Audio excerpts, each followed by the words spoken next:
आज Doubtnut app download करें। Doubtnut पर अपने सभी गणित, रसायन विज्ञान, भौतिक विज्ञान और जीव विज्ञान के डाउट्स का करो सफाया। बस प्रश्न की फोटो खींचो, एक ही प्रश्न को क्रॉप करो और तुरंत वीडियो सोल्यूशन पाओ। अभी डाउनलोड करें।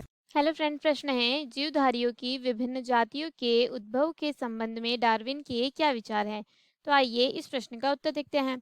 तो जो डार्विन ने क्या दिया था, डार्विन ने प्राकृतिक चयनवाद का नियम दिया था।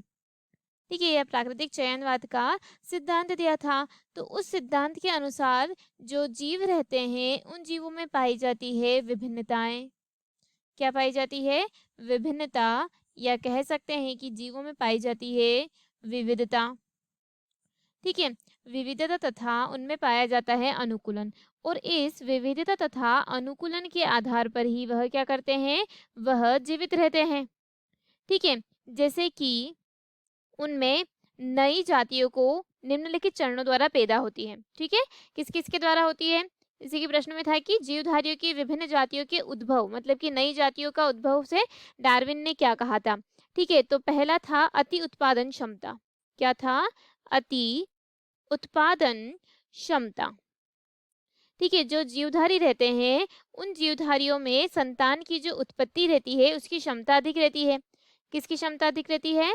तो उनमें संतान उत्पत्ति की जो क्षमता रहती है वह अधिक रहती है।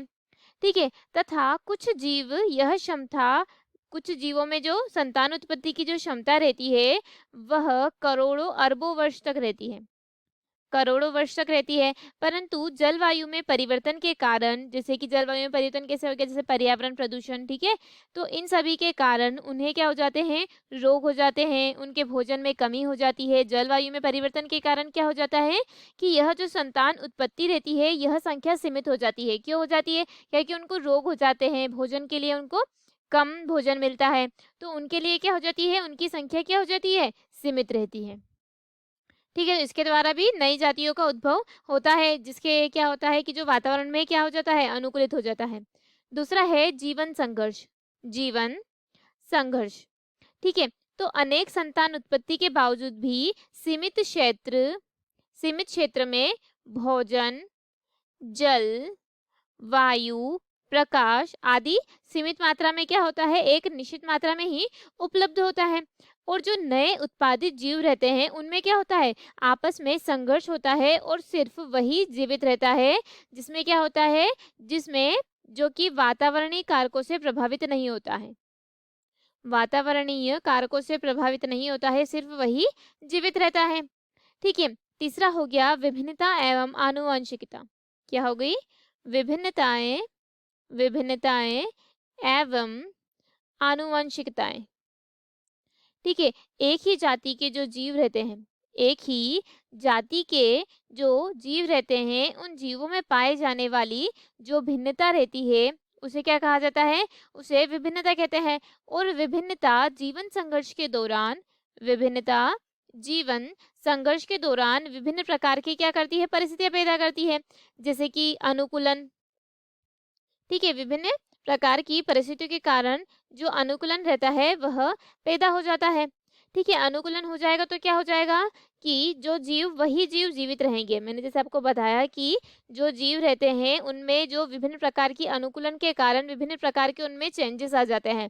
ठीक है, जैसे कि उनकी गर्दन लंबी हो जाती है। ठीक है, और फिर वह क्या हो जाते हैं, वह जो चेंज परिवर्तन आते हैं वह वंशागत हो जाते हैं। ठीक है, और इसी के कारण क्या हो जाती है, इसी के कारण जो नई जाति रहती है वह नई जाति में भी उसका उद्भव हो जाता है। ठीक है, जैसे जिराफ की जो लंबी गर्दन है वह कुछ इसी प्रकार का एक उदाहरण है। ठीक है, अब है जो समर्थ का जीवत्व। क्या है?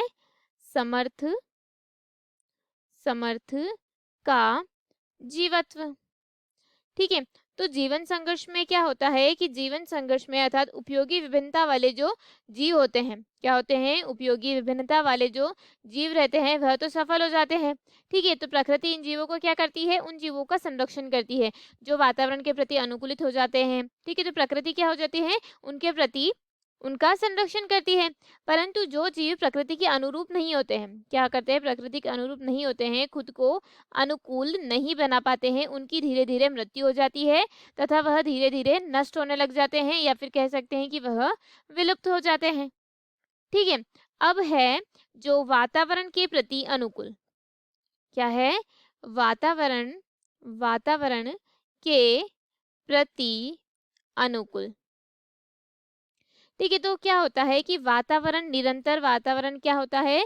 सबसे पहले आपको बता दूं कि जो वातावरण है वह परिवर्तनशील है। ठीक है, तो वातावरण क्या करता है? निरंतर परिवर्तनशील होता है, और इस परिवर्तन के कारण जो जीव रहते हैं उनको क्या करना पड़ता है? उस वातावरण के अनुरूप बनना पड़ता है। ठीक है, उस वातावरण को अपने योग्य बनाना पड़ता है, और जीव अपने आप को योग्य नहीं बना पाता है। उनमें क्या ले लेती है? उनमें विकृतियां जन्म ले लेती है। क्या जन्म ले लेती है? विकृतियां जन्म ले लेती है, और वो नष्ट हो जाते हैं। जबकि जो जीव प्रकृति के अनुसार खुद को अनुरूप बना लेते हैं वह जीवित रह जाते हैं।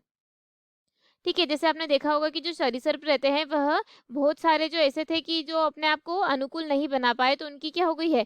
मृत्यु हो गई है। ठीक है, और जो जीवित है वह उसके अनुसार अनुरूप बन गए थे। तो इसी अनुसार जो डार्विन था उसमें क्या होता है कि प्रति अनुकूलन से पैदा हुई विभिन्नताएं धीरे धीरे पीढ़ी दर पीढ़ी विकसित हो जाती है, और जीव अपने पूर्वजों से भिन्न हो जाते हैं, और नई जाति अलग रूप से अलग दिखाई देती है हमें। ठीक है, और इसी प्रकार नई जातियों का उद्भव हो जाता है। यह था हमारे प्रश्न का उत्तर। धन्यवाद दोस्तों, आशा करती हूँ कि आपको इस प्रश्न का उत्तर समझ आया हो। कक्षा 6 से 12वीं से लेकर नीट, IIT, JEE वो एडवांस के लेवल तक 1 करोड़ से ज्यादा छात्रों का भरोसा। आज ही डाउनलोड करें डाउटनेट ऐप या व्हाट्सएप करें अपने सारे डाउट्स 8400 400 400 पर।